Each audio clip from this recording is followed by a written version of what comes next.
ओडिशावासी recent एवं गोटे छाती फटा दृश्य देखा मिली।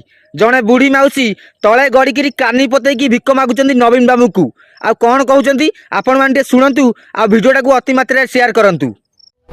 नवीन सरकार आम सरकार के हमको दिया दिया आम सरकार हमको दिया दिया हमारा नवीन सरकार भिक्का मांगते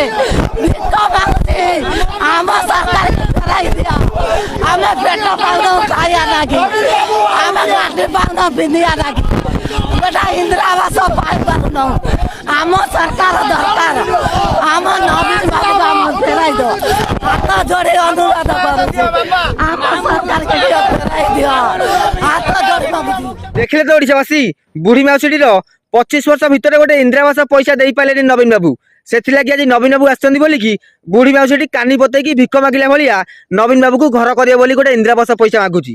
ताहले भाबंतु 25 वर्ष हेलानी साधारण लोक मानकर नवीन बाबू कौ भाई भाव दुख बुझुतिले।